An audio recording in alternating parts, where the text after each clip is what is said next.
नमस्कार, जय जोहार। छत्तीसगढ़ न्यूज में आपका बहुत बहुत स्वागत है। चलिए देखते हैं आज की 15 फटाफट बड़ी खबरों को। छत्तीसगढ़ में मंत्रिमंडल विस्तार पर सीएम साय का बड़ा बयान। छत्तीसगढ़ में मुख्यमंत्री विष्णुदेव साय की सरकार के मंत्रिमंडल के 10 सदस्यों के नाम को लेकर सस्पेंस बना हुआ है। इसी बीच दिल्ली में भाजपा के वरिष्ठ नेताओं से मुलाकात कर रायपुर लौटे मुख्यमंत्री विष्णुदेव साय ने मंत्रिमंडल विस्तार को लेकर बड़ा बयान दिया है। उन्होंने कहा, केंद्रीय गृह मंत्री अमित शाह और पार्टी अध्यक्ष जेपी नड्डा से मुलाकात की है। कुछ चर्चाएं हुई हैं। बहुत जल्द मंत्रिमंडल का गठन होगा। नए और पुराने दोनों चेहरों को मंत्रिमंडल में जगह मिलेगी। धान किसान छत्तीसगढ़ के व्यापारियों के ऑफर से गदगद। जिले के धान किसान इस साल छत्तीसगढ़ के व्यापारियों के ऑफर से गदगद हैं। भोजपुर जिले समेत दक्षिण बिहार के रोहतास, कैमूर, औरंगाबाद, गया, जहानाबाद आदि जिलों के धान छत्तीसगढ़ के व्यापारी ऊंचे दाम देकर ले रहे हैं। दरअसल चुनावी साल में छत्तीसगढ़ में धान अधिप्राप्ति पर 700 रुपए प्रति क्विंटल बोनस की घोषणा हुई है। इसी के असर से वहां धान पर अच्छा रेट मिल रहा है। धान बाहर जाने से यहां पैक्स समितियां बेबसी के आंसू बहा रही है। छत्तीसगढ़ में कांग्रेस सरकार की बिजली बिल हाफ योजना हो सकती है बंद। छत्तीसगढ़ में पूर्ववर्ती भूपेश बघेल की कांग्रेस सरकार के दौरान शुरू कल्याणकारी योजनाओं शुरू की गई थी, लेकिन अब प्रदेश में बीजेपी की नई सरकार बनने के साथ ही भूपेश बघेल द्वारा शुरू की गई कई योजनाएं बंद होंगी, जिसमें शामिल बिजली बिल हाफ योजना को भी बंद किया जा सकता है।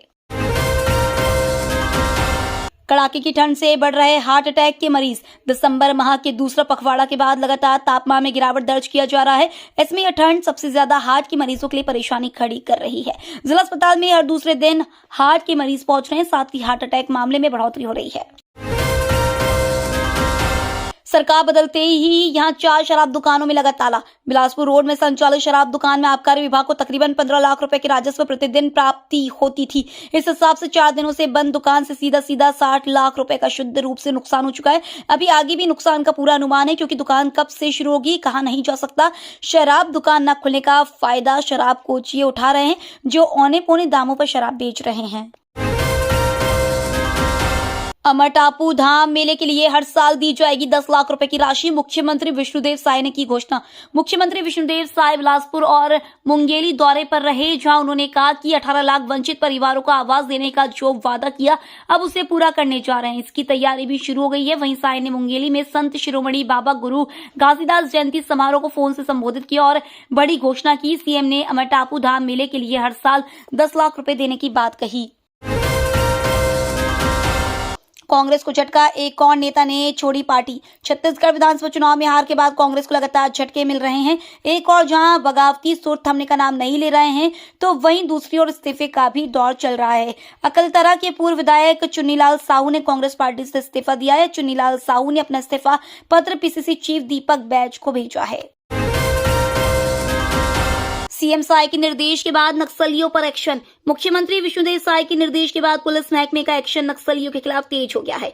बस्तर में नक्सलियों के खिलाफ बड़ी कार्रवाई की गई है। दंतेवाड़ा में 10 और बीजापुर में 1 नक्सली को गिरफ्तार किया गया है। पुलिस और केंद्रीय बलों के जवानों ने नक्सलियों पर शिकंजा कसा है। गिरफ्तार नक्सलियों से बड़ी मात्रा में नक्सल सामग्रियां जब्त की गई हैं। 31 दिसंबर तक करवा सकते हैं टमाटर, बैगन, फूल गोभी, पत्ता गोभी का बीमा। रबी सीजन में पुनर्गठित मौसम आधारित सब्जियों का बीमा हो रहा है। उद्यानिकी विभाग द्वारा आवेदन करने वाले किसानों का बीमा कराया जा रहा है। वहीं किसान ऑनलाइन माध्यम से भी बीमा करा रहे हैं। रबी सीजन में टमाटर, बैगन, फूल गोभी, पत्ता गोभी, प्याज और आलू का बीमा हो रहा है। बीमा कराने की अंतिम तिथि 31 दिसंबर है। विशाखापट्टनम का सफर 7 घंटे में 400 किलोमीटर का एक्सप्रेस वे 3 राज्यों को जोड़ेगा। भारतमाला परियोजना के तहत छत्तीसगढ़ और आंध्र प्रदेश के बीच इकोनॉमिक कॉरिडोर बनाया जा रहा है। यह एक्सप्रेसवे राजधानी रायपुर से विशाखापट्टनम को जोड़ेगा। इसके बाद इन दोनों शहरों के बीच की दूरी तो कम होगी ही, साथ ही हाईटेक सड़क होने से जंगली जानवरों को भी परेशानी नहीं होगी। भिलाई में फैला रही डायरिया, 34 लोग बीमार। छत्तीसगढ़ के दुर्ग जिले में एक बार से डायरिया ने दस्तक दे दी है। यहाँ भिलाई के अलग अलग इलाकों में 34 लोग डायरिया पीड़ित मिले हैं। इसमें से गंभीर हालत के चलते 4 लोगों को अस्पतालों में भर्ती कराया गया है। भर्ती होने वालों की संख्या भी बढ़ती जा रही है। इसे लेकर स्वास्थ्य विभाग ने अलर्ट जारी किया है। रायपुर में कारोबारियों से 15 करोड़ कैश जब्त, आईटी टीम ने 3 लॉकर भी सीज किए।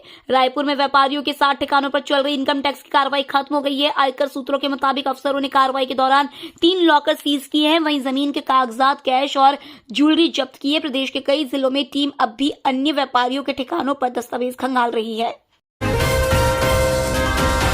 प्रदेश में पड़ रही गलाने वाली ठंड, जमने लगी ओस की बूंदें। प्रदेश के उत्तर और दक्षिण इलाकों का जनजीवन इस ठंड से प्रभावित हो रहा है। लोगों को घर से निकलने के लिए सोचना पड़ रहा है। घने कोहरे के साथ ओस की बूंदें जम सी जा रही हैं। हवा से लेकर समतल तक चारों ओर नमी बनी हुई है। इस बीच प्रदेश में एक बार फिर पश्चिमी विक्षोभ भी एक्टिव हो गया है, जिसका असर अगले कुछ दिनों में देखने को मिलेगा। दुर्ग बाईपास नाका में CG07 वाहन चालकों को फिर देना होगा टोल टैक्स। सरकार बदलते ही टोल प्रबंधन ने भी अपना रवैया बदल दिया और वसूली शुरू कर दी। वसूली को लेकर टोल प्लाजा में फिर वाद विवाद शुरू हो गया।